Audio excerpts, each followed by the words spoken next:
ಇವತ್ತು ಬೆಳಗ್ಗೆ ಈ ಬಿಡದಿ ಹೋಬಳಿಯ ಜೋಗರ ದೊಡ್ಡಿ ಗ್ರಾಮದಿಂದ ಒಂದು ಕಂಪ್ಲೇಂಟ್ ಬಂದಿದ್ದು, ಒಬ್ಬ ಬಲರಾಮ್ ಅನ್ನೋನು ಅವನ ಪ್ರಾಪರ್ಟಿಯಲ್ಲಿ ಒಂದು ಚಿಕ್ಕ ಒಂದು ಶೆಡ್ಡಲ್ಲಿ ಒಂದು ಸ್ಮಶಾನ ಖಾಲಿ ದೇವಸ್ಥಾನ ಅಂತ ಒಂದು ಮಾಡ್ಕೊಂಡು ಅದರಲ್ಲಿ ಹ್ಯೂಮನ್ ಸ್ಕಲ್ ಇದೆ ಅಂತ ಒಂದು ಮಾಹಿತಿ ಬಂತು.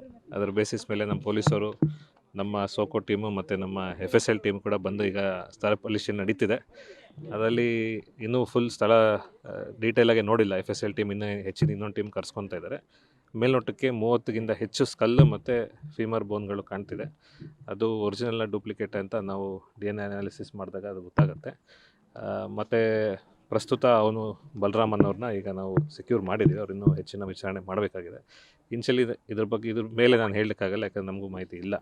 ಸೊ ಹೆಚ್ಚಿನ ಮಾಹಿತಿ ತಿಳಿದು ಬಂದ ಮೇಲೆ ನಾನು ನಿಮಗೆ ಬ್ರೀಫ್ ಮಾಡ್ತೀನಿ. ಯಾವ ಕಾರಣಕ್ಕೆ ಈ ಥರ ಮಾಡ್ತಿದ್ದೀವಿ? ನಮಗಿನ್ನೂ ವಿಚಾರಣೆ ಮಾಡಿಲ್ಲ. ಈಗ ಅವರು ಸೆಕ್ಯೂರ್ ಮಾಡಿದ್ದೀವಿ, ಇನ್ನೂ ವಿಚಾರಣೆ ಮಾಡಬೇಕು. ಯಾಕಂದರೆ ಈ ಸೀನ್ ಆಫ್ ಕ್ರೈಮ್ ಭಾಳ ಡೀಟೇಲ್ಡಾಗೆ ನೋಡಬೇಕಾಗಿದೆ. ಅವ್ರದ್ದು ಸುಮಾರು ಇಲ್ಲಿ 2 ಎಕರೆ ಜಮೀನು ಅವ್ನ ಪೊಸೆಷನಲ್ಲಿದೆ. ಮುಂದೆ ಜಮೀನು ನೀವು ನೋಡೋ ಥರ ಅದನ್ನು ಇಂಡಸ್ಟ್ರಿಯಲ್ ಏರಿಯಾ ವೆಹಿಕಲ್ಸ್ಗೆ ಪಾರ್ಕಿಂಗ್ಗೆ ಬಿಡ್ತಿದ್ದ. ಹಿಂದೆ ಇಲ್ಲಿ ಯಾರೂ ಬರ್ತಿರಲಿಲ್ಲ. ಇಲ್ಲಿ ಇವ್ನು ನಡೆಸ್ತಿದ್ದು ಯಾರಿಗೂ ಗೊತ್ತಿರಲಿಲ್ಲ. ಕೆಲವು ಗ್ರಾಮಸ್ಥರ ಬಳಿಗೆ ಕಂಪ್ಲೇಂಟ್ ಕೊಟ್ಟಾಗ ನಮ್ಮವ್ರು ಬಂದು ಚೆಕ್ ಮಾಡಿದಾಗ ಈ ಥರ ಗಮನಕ್ಕೆ ಬಂದಿದೆ. ಬಟ್ ಇನ್ನೂ ಡೀಟೇಲ್ಡಾಗೆ ಇನ್ವೆಸ್ಟಿಗೇಷನ್ ಮಾಡಬೇಕಾಗಿದೆ. ಜಮೀನು ವಿವಾದ ಇತ್ತು, ಅಥವಾ ಎದುರಿಸ್ತಾ ಇದ್ದ ಅವರ ಕುಟುಂಬಸ್ಥರು, ಅದೆಲ್ಲ ನಾವಿನ್ನೂ ಹೆಚ್ಚಿನಾಗಿ ತನಿಖೆ ಮಾಡಬೇಕಾಗಿದೆ. 35 ವರ್ಷ ಅವನು, ಇನ್ನೂ ಮದುವೆ ಆಗಿಲ್ಲ ಅಂತ ಹೇಳಿದ್ದಾರೆ. ಸೊ ಅವನು ಏನು ಇರೋ ಮಾಹಿತಿ ಪ್ರಕಾರ ಅಲ್ಲಿ ಒಂದು ಟೀ ಅಂಗಡಿ ಇಟ್ಕೊಂಡು ಸಿಗರೇಟ್ ಮಾರ್ತಿದ್ದ ಅಂತ ಮಾಹಿತಿ ಇದೆ. ಬಟ್ ಇನ್ನೂ ಹೆಚ್ಚಿನ ಇನ್ವೆಸ್ಟಿಗೇಷನ್ ಮಾಡಬೇಕಾಗಿದೆ.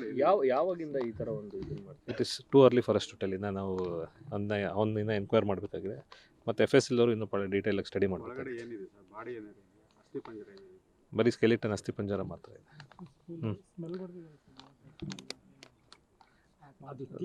ಅದು FSL ಅವರು ಇನ್ನೂ ಅವರು ನೋಡಬೇಕಾಗಿದೆ. ಅದಕ್ಕೆ ಅವರು ಇನ್ನೊಂದು ತಂಡನ ಕರೆಸ್ಕೊತಾ ಇದ್ದಾರೆ. So it will take some time. ಉದ್ದೇಶ ಏನಿತ್ತು? Too early to talk.